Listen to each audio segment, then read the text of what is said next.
In this video, we're given a projectile launched from a known height across a canyon with a given width, and we're asked a whole variety of questions about the projectile's flight. And as usual, we're going to start out by decomposing the velocity vector into components for that launch. So that initial x component is going to be 35 times the cosine of 27 degrees. And this comes out to 31.19 meters per second, just keeping a little extra precision for the moment. Then our y component is given by 35 sine of 27 degrees. And this comes out to 15.89 meters per second, again, just keeping an extra digit of precision. And now we can look at our questions, and in part A, we're asked for the flight time of the projectile.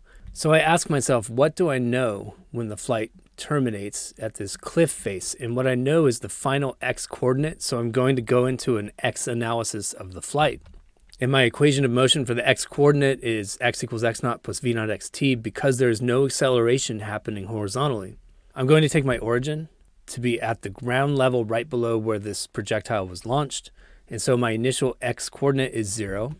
And this really just turns into distance equals rate times time because the x velocity is constant. And so my final x coordinate is 125 meters. My initial x velocity was 31.19 meters per second. And the flight time is the only unknown left there, so we can solve for that. And when I solve for t, I get 4.01 seconds for the flight time. In part B, I'm asked for the impact height for the projectile, so this is clearly a y question. And when I look at the equation of motion for the y direction, I have y equals y naught plus v naught yt, where t is the flight time.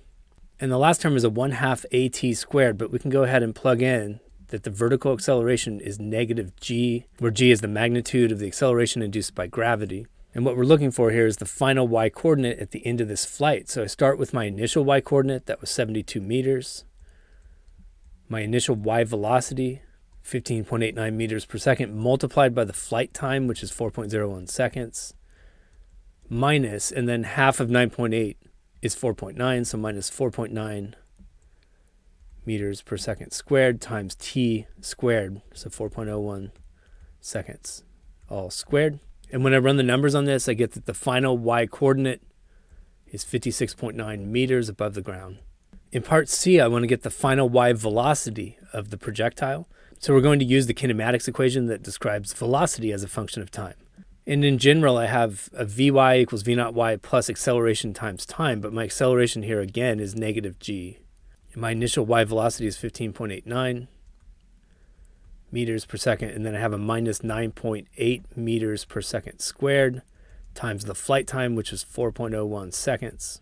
And this gives me a final y velocity of negative 23.4 meters per second. And that minus sign means the projectile is on its way down when it impacts that cliff face. Finally, in part D, I'm asked to compute the impact velocity of the projectile and then express that in polar form. And that means I need a speed and a direction. So we visualize the two components of the final velocity. And the final x velocity is the same as the initial x velocity because the x velocity never changes. And the final y velocity is a downward pointing vector that has a magnitude of 23.4.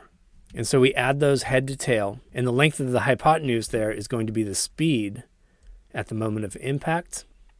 And for the direction, we'll refer to this angle theta below the horizontal. So notice that we're working just in magnitudes here. I didn't put the minus sign on that y component of the velocity. I'm going to express theta as a positive angle and then state that it's below the horizontal. To get the speed, we use the Pythagorean theorem, and I get a final speed of 39.0 meters per second. To get the angle, we use an inverse tangent. So this says the angle whose tangent is 23.4 over 31.19.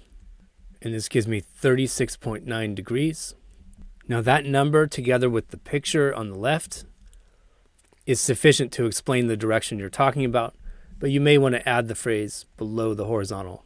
And we're done.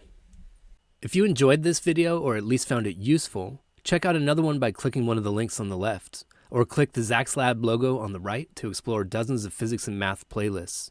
As always, you can leave your questions, comments, and requests in the comments section below, and I'll get back to you within 24 hours. Thanks for watching Zach's Lab, and best of luck on your math and physics journey.